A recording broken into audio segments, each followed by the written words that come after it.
Ronjon Demari long live! Long live! Long live! Ex.Ndfb long live! Long live! Long live! Ex.Ndfb long live! Long live! Long live! Ex.Ndfb long live! Long live! Long live! We want justice! Justice! Justice! We want justice! Justice! Justice! We want justice! Justice! Justice! Long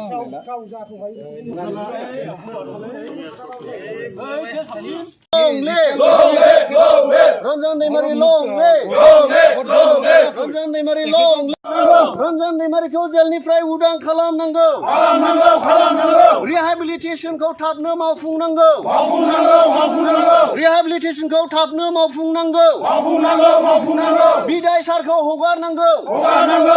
गोजोन! गोजोन! गोजोन! जोंनो नांगौ गोजोन! गोजोन! गोजोन! जोंनो नांगौ गोजोन! गोजोन! गोजोन!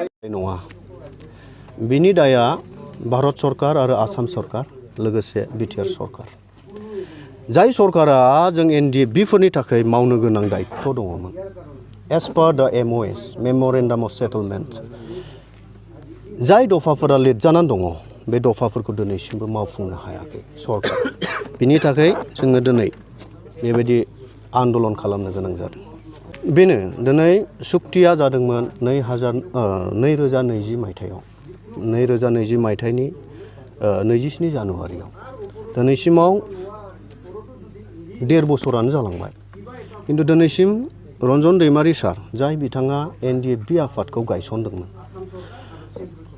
बिथां बायदि आरो जाय बिथाङा दिनै सुक्तियाव सासे सागानगिरि सिगनेटारि बिथाङा दिनै सुक्तिनि उनावबो जुदि जेलाव थानो गोनां जायोब्ला अब्ला बेथ' गनायनानै लानो हाथाव नङा जों आसा खालामदोंमोन सुक्ति जानाय लोगो लोगो जोंनि गासैबो रन्जन दैमारि सारजों लोगोसे जोंनि एक्स.एनडीएफबीफोर जायफोर बिथांमोना जेलाव दङ बिथांमोना गासैबो उदां अखराङाव फैनो हागोन नाथाय दिनै बेखौ जों नुनो हायाखै 1.5 बोसोरानो जालांबाय भारत सरकार आसाम सरकार आरो बिटिआर सरकारनिफ्राय जों जेबो इनिशिएटिभखौ नुनो मोनाखै आरो इनिशिएटिभ जुदि लादोंमोनब्ला लादोंना लायाखै बेखौथ' जोङो डाउटफुल जानानै थाबाय दा गतिके 1.5 बोसोरनि उनावबो जुदि हगारनो हायाखैब्ला लादों होनबालाय मा जानो गतिके जोंहा मोनसे सन्देहजनक गतिके हगाराखैब्ला सरकारा जुदि बिसोरखौ हगारनायनि प्रसेसआव जुदि दङब्ला सरकारखौ जों दिनै खावलायनो सानदों बे मिडियानि गेजेरजों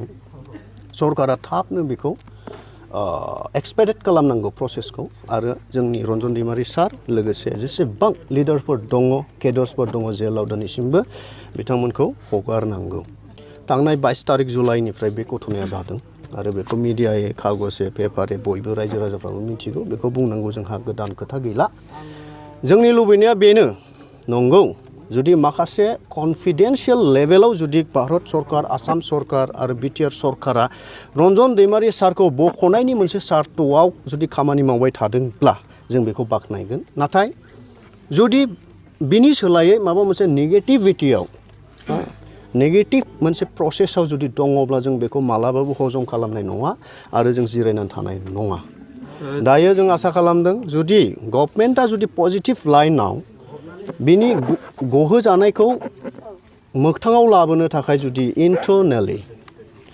कन्फिडेन्शियेल लेभेलाव जुदि खामानि मावदोंब्ला जों सरकारखौ जों बाख्नायगोन आरो खावलायगोन जे थाबैनो जेसेबां हायो गोख्रैनो बिथांखौ जेलनिफ्राय बख'नांगौ लोगोसे गासैबो एनडिएफबि दैदेनगिरिफोर आरो केडार्सफोर जाय बिथांमोना दिनैसिम जेलाव दं बिथांमोनखौ जेलनिफ्राय हगारनांगौ मानो होनोब्ला जेसेबांसिम बिथांमोना जेलनिफ्राय गनाय नङा एसेबांसिम जोंनि गेजेराव प्रब्लेमा थाबाय थागोन बिटिआरआव मालाबाबो शान्ति जानाय नङा बेखौ सम आरो बोथोरा बुजायगोन खारन आं सानो रन्जन दैमारि सार आरो जेसेबां एक्स.एनडीएफबी लिडार केडार्सफोर जेलाव थानायफोर बिथांमोननि गनायानो मोनसे सल्युसन बिथांमोना जेब्लासिमाव गनाय नङा अब्लासिमाव जोङो सल्युसनखौ लाबोनो हानाय नङा होननानै आं सानदों आरो बे रोखा दिनैसिमाव आं दहाय बुंखानाय बायदि 1.5 बोसोर बारलांबाय एक्स.एनडीएफबीफोरनो दिनैसिमबो रिहेबिलिटेशनखौ मोजाङै मावफुंनानै होआखै सरकारा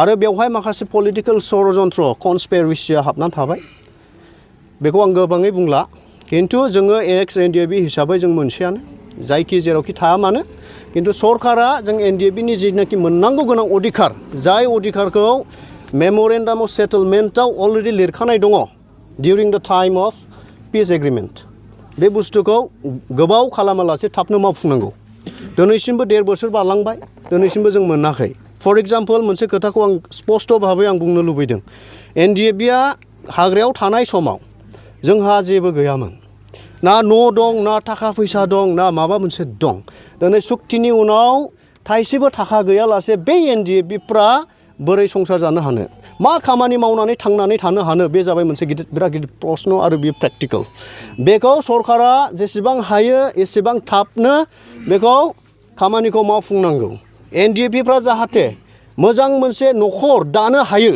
as soon as possible जेसेबां हायो एसेबां थाबनो जुदि बे खामानिखौ जुदि सरकारा जुदि मावाब्ला अब्लालाय एनडिएफबिफ्रालाय दिनै माब्रैथो नोंलाय मा खामानि मावनानै थांनानै थानो हानो बे दायथ'आ सरकारनि खिन्थु दिनै जुदि सरकारा शान्तिखौनो जुदि देरसिन सानथारदोंब्ला शान्ति आरो जौगानायनि नामावनो जुदि सुक्तिया जामारदोंब्ला अब्ला भारत सरकार आसाम सरकार आरो बिटिआर सरकार बिथांमोना जेसेबां हायो एसेबां थाबनो बे रिहेबिलिटेसन फर द Ex.Ndfb बेखौ मावनाया गाहाम जागोन आरो जुदि बेखौ डिले खालामबाय थायोब्ला सिचुएशना आलादा रोखोमै जालांबाय थागोन जोंबो रावबो एनडिएफबि केडारफोरखौ जों बादा होनो हानाय नङा जोङो इयुनाव मा जागोन जों बेखौ बुंसोनो हानाय नङा खारन थाइसेबो थाखा गैयाब्ला थानो थाखाय न' गैयाब्ला मावनानै जानो थाखाय हा मुथासेबो जुदि गैयाब्ला बे एनडिएफबिआ बोरै थांनानै थानो हानो बे मोनसे बिराद गिदिर प्रश्न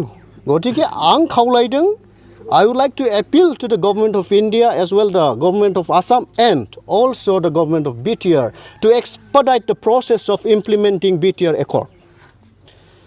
BTR Accordआव जा दफाफोर दङ बे दफाफोरखौ हानायखिनि थाबैनो मावफुंनांगौ होननानै आं दिनैनि बे प्रेस मिटनि गेजेरजों सरकारखौ आं दाबि खालामदों फोथायनायखौ जों मारै खालामनो दिनै सुक्तिया जाखांनायनि उनाव 1.5 बोसोर बारलांबाय दिनैसिमाव जोङो मोनसे पजिटिभ साइन नुनो मोनाखै बरंस जोंनि माखासे केडार्सफोरा आर्म्सनि खेथ्रआव होन मायाव होन जायफ्रा केस गोनां बिथांमोना दिनैसिमबो टर्चार मोननानै दं जायनि थाखाय दाखालै बाथा बिथाङा बुंलांनाय बायदि बिथांमोना एनएलएफबि गठन खालामनायनि मेन जाहोनानो जाहैबाय बेबायदि टर्चार मोननायनि थाखाय बिथांमोना खारलांनो गोनां जादों दिनैसिमबोथ' जोंखौ टर्चार खालामगासिनो दङ माखासे एनडिएफबिफोरा जायफ्रा उदां अख्राङाव दङ बिथांमोननि केसआबो दिनैसिम जोबाखै बिथांमोननि केसखौ लानानै डिपार्टमेन्टआ सानफ्रोमबो टर्चार होगासिनो दङ अब्ला असान्तिखाब्ला जों बोरै थांनानै थानो हानो जों शान्तिनि नामाव सुक्ति खालामबाय